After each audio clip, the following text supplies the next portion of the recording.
Greetings, everyone. It is officially 1 o'clock, and would like to welcome you all to the fifth Teaching Toolkit Thursday. This month, we are delighted to be joined by our student as partner, Alice O'Donnell, who'll be introducing herself in a moment. She will be taking the reins this week, talking about supporting student learning. As you enter the space, please feel free to say hi in the meeting chat, and any questions or comments you have during the first part of the presentation, feel free to pop those in the chat. As a reminder of the format, Alice will talk for about 15 to 20 minutes, and then we'll stop the recording, and then we'll open things up to questions and comments and just sort of a collegial chat as after the presentation, thought-provoking presentation has finished. So with that, again, welcome, and I'll turn things over to you, Alice. Perfect, thank you. So hi everyone, welcome to this week's Teaching Toolkit Thursday. Like Lee said, my name is Alice. I am a master's student in International War Studies, but I'm also a student partner at the Teaching and Learning Centre. So this week I'm just going to do a presentation on supporting student learning with a specific emphasis on assessment from the perspective of students. So again, like Lee said, the agenda is the same. I'll be talking for around 15 minutes, and then we'll just be doing a group brainstorming, sharing ideas, that kind of thing for around 30 minutes. So before I get on to the actual topic of my presentation, I just want to talk a little bit about some educational theories. So the first of which is something called active learning. I think active learning is a really important concept, and it's a good thing to try and ground supporting student learning in. So it's basically the process where students intake information through active participation or engagement. So this is the moving away from somewhat archaic notions of education being focused on rote learning or note-taking. Active learning can come in loads of different forms. It can be physically active, it can be engaging different senses, eliciting verbal or cognitive responses, or just establishing collaborative efforts. I really like this quote by John Dewey. I found it on the Cambridge website, and I think it really well emphasizes and encapsulates what active learning is. So he wrote, "Give the people something to do, not something to learn, and the doing is of such a nature as to demand thinking, learning naturally results." So active learning is often linked with something called autonomous learning, which is known as student-centered learning. And autonomous learning, it's when students are given the tools to self-direct their own learning, and this means they hold the right to work independently and to control their own learning activities. Autonomous learning is linked with something called constructivist theory, and this is the concept that students or individual students construct their own understanding.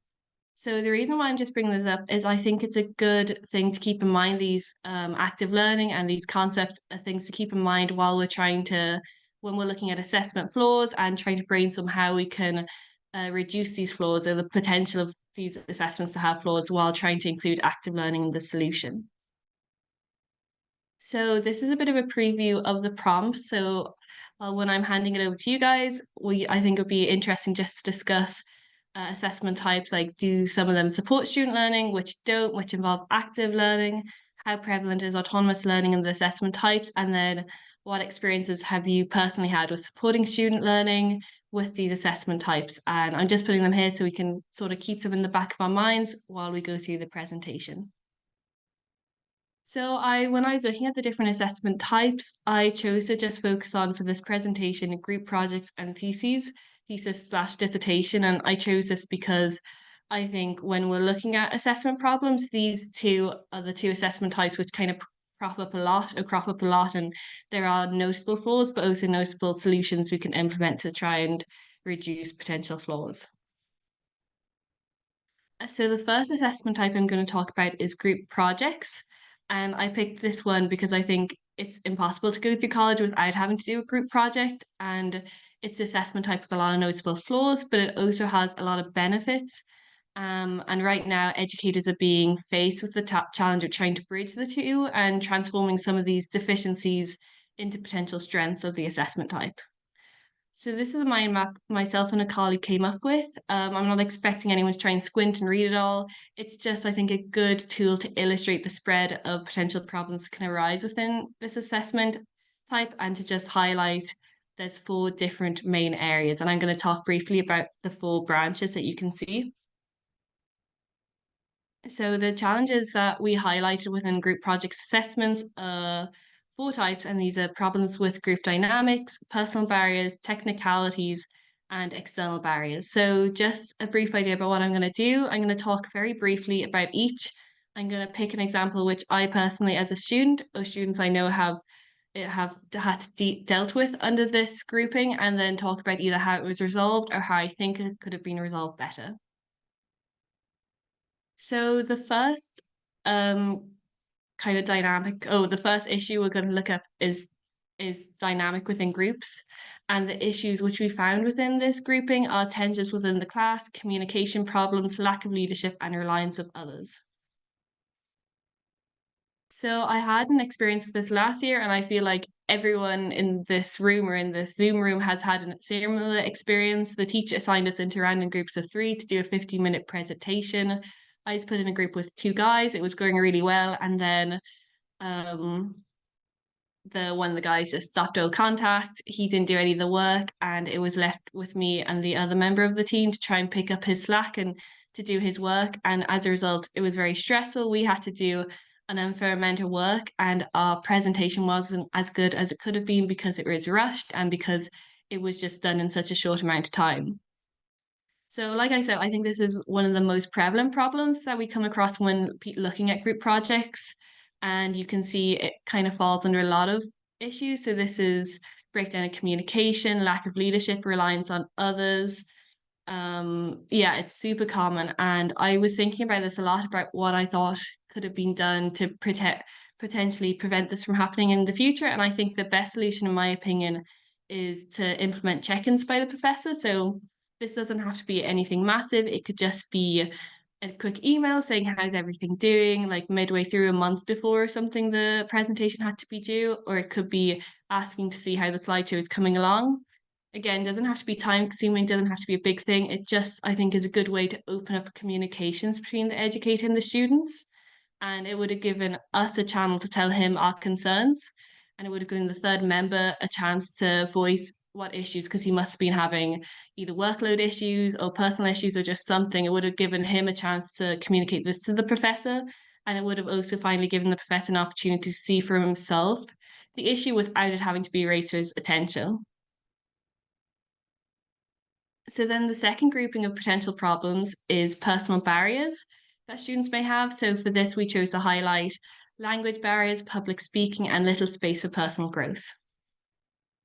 So this example occurred in my undergrad in one of my classes, and it was where a group of non-native English speaker students, they did a group presentation together, and they ended up misunderstanding the assignment and presenting on the wrong topic. So it meant that the class suffered because we weren't getting taught what we were meant to, and it meant obviously that they suffered because their grades didn't represent the work that they had put in. Obviously, the primary issue here you can see is a language barrier, but it's clear you can bring in other aspects of failures of the potential failures, such as breakdown of communication and lack of resources. So, with this example, I think there's a lot of solutions that could be implemented to try and stop issues like this from occurring. So, the first is simple, it's just giving detailed presentation guidelines, put it in writing, put it, first day of class so the students have it in advance and they can look over it. And, it's not just relying on them hearing something and assuming they will understand it one off. Then you have opening or offering communication channels. So again, this doesn't have to be anything major. It can just be office hours or email correspondence so students feel comfortable enough to contact educators with potential questions they might have. Um, the next aspect I think is really interesting because it plays with the dynamic of group projects. So it's where you try and make sure you mix groups. So you have non-native speakers with English speakers with non-native speakers. And I think this is a very worthwhile idea to explore because it converts a potential weakness of the assessment type of having students in groups, and it makes it into one of the strengths that likes of essays or lone presentations lack. So then I think the final solution that educators can look at is introducing some sort of flexible grading. So this would be where professors take the individual student contribution to a project into consideration when they're giving a grade for the group. And then the third aspect we're just going to briefly look at is technicalities. So this is exemplified by issues with timing, group sizes, feedback, and evaluation biases. So the example which I am choosing to talk about happened last year, and it's when two students got up and they assumed that they were both doing individual presentations rather than a group presentation. And they were put on the spot. They both had to cut their own planned presentations in half, and their grades really suffered from this misunderstanding. So again, the issues here raise the timing, feedback, group sizes, but you can draw on other aspects. There's a lot of repetition, lack of communication, and unclear guidelines, I think also came into play here. So there's a few solutions which I think could have been put in place to prevent this from happening. The first one is better guidelines again, and I think halfway checkup would have just flagged this issue and it would have been very easy to correct it without it becoming such a big thing. These are preventative issues, and I think on the day, if it's already occurring, the educator in this case should have had a much more flexible approach. So, for example, he could have allocated them extra time so they both had their own presentations accommodated. Or alternatively, instead of having them present at the beginning of the class, you could have let them present at the end of the class. So they just had time to try and combine their presentations. So just, I think flexibility in these cases is needed when a problem props up like this. So then the final groupings for group projects that I'm just going to briefly talk about is external barriers, and these can be characterized by issues such as unequal participation, deadlines, limited value, unfairly weighted, and use of AI. So this for me was a really big issue I had. So last year, all the group presentations I had to do were module based and they were only pass fail. So this meant that as long as you presented anything, you would pass. And it really encouraged students to put limited effort into these group presentations while the professors were expecting a very high standard. And as a student, it was really difficult to try and justify spending hours on a group presentation while either the people you put in the group weren't, and also you had like essays, you had things that were worth a lot. You had essays you need to write, things that were worth a lot due at the same time. And it was just difficult to try and justify putting hours into a group presentation, which ultimately was just a pass anyway. So again, this issue results in both unfairly weighted assessments and group assessments of limited value. So for me, I think the solution was in better communication channels with the professor. And I think this would facilitate opportunities for further feedback. All the students I knew felt the same, but there was no avenue for us to voice this unhappiness. And the status quo was just expected to always stay the same.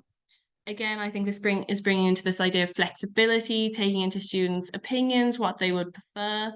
And in this case, I think a higher value should have been placed on student opinion, feedback, and thoughts and assessment. And I think there should have been a willingness to adapt or to change how it was done previously. So then the second aspect, a group assessment type that we're just going to briefly talk about is thesis or dissertations. And the reason I chose this is it's a focal point for a lot of degrees and it's a target for like 4 years of study. I'm going to go through it a bit more quickly because as you could probably tell from the previous group presentation, there's a lot of repetition and there's a lot of problems that just keep propping up no matter the specifics. So for example, you always have issues with deadline, unclear structure, time management, language barriers, unclear guidelines, these issues that keep propping up no matter the specific guideline. Oh, sorry, no matter the specific assessment type. So for these, we're just going to only go through 2 instead of the 4 because, like I said, it's just a lot of repetition. So yeah, these are the 4 aspects that we found. So you have grading, personal barriers, technicalities, and practicalities. So the first one I'm going to talk about is personal barriers, and these include difficulties with citation styles, limited learning, and access to research materials. So for me, a major barrier which I'm seeing cropping up a lot with my friends is cost barrier to learning materials. For example, if you need to do a paper if you're doing it on the New York Times, there's a cost barrier to try and access those newspaper databases. So I've talked to my friends and we've kind of brainstormed a few or 2 potential solutions to this. So the first is if the educator acts, or the thesis supervisor, if they could act as almost a bridge between student and college resources. there's a lot of resources available on UCD Web and UCD Library, but as a student, it can be almost overwhelming to try and find exactly what you're looking for in so much resources and so much information. Um, I did my undergrad in another university, and I found that a lot of my professors assume I either did my undergrad in UCD or another professor has already told me about resources, and there's just this gap of information between what is available and what me and my friends know. So I think there's definitely a gap of knowledge for postgrad first time students at UCD and the resources available, and just if educators can kind of be a bit more, not proactive, but just point them in the direction. So then the second solution to this, which I think is quite dynamic, is a wider acceptance of collaborative networking learning. So to go back to previous example, if I need access to the New York Times archive for my paper and it has a paywall, my professor might put me in contact with another student who is doing a similar research on American newspaper reporting, and we could get in contact, we could share resources, and we could potentially reduce financial burden on both of us if we share the cost. So it's just little things like this, again, like flexibility and just trying to be a bit more dynamic, I think. And these are solutions that for problems that keep proper. And then the last aspect, which I'm just going to talk about briefly, is technicality. So these include literature, deadlines, language barriers, use of AI, English skills, and writer's block. I think it would be a bit remiss to be talking about common issues and difficulties students have with assessment type without at least touching on AI. I think everyone here would agree that AI, it's new, it's ever evolving, and it's an aspect to education which isn't going to go away by itself. It's just going to continue to grow and to be more and more prevalent. And it's impossible to continue discussing assessment types without taking into the potential reach AI has with these. So for a dissertation and a thesis, AI basically has limitless capacities. If you think about it, it can from brainstorming the thesis statement to writing an essay plan to creating the data, finding the sources, writing the paper, proofreading, every single step of dissertation, the AI could have a role in. So in my own experience, I found that there's definitely a gap in guidance and guidelines about what is permissible in AI and what isn't. I think AI has to be discussed a lot in the classroom because, it's not just a hindrance, it can be a really handy tool. But as students, we just don't know where the line is. We don't know what's appropriate. We don't know what's ethically okay to do, what isn't. And I think there just it has to be brought into the classroom and it has to be discussed more because, students are going to use it if either way. And it's just better to have these guidelines in place to try and prevent plagiarism, prevent things from happening before they occur. So then this is just a brief note on educational theory. I'm not going to go into it at all, but it's just to bring it to your guys' attention that the UCD Teaching Learning Kit website has a lot of resources on educational theory, and it's a great place to start if you're looking at learning more about it or if you want to bring it into your own classroom. And there's a lot of resources on the website, which I think are really worth looking at. So then we're back to these again. So just before I bring it over to you, I just would be really interested in your experiences and what you've found. And I think it would be an interesting discussion to have on, different types of assessment types and how their flaws, their positives, and just what experiences have you had with supporting student learning. One final note is that there's another teaching toolkit on March 21st on delivering a lecture. So make sure to sign up for that one. And yeah, that's my presentation done. Thank you very much for listening.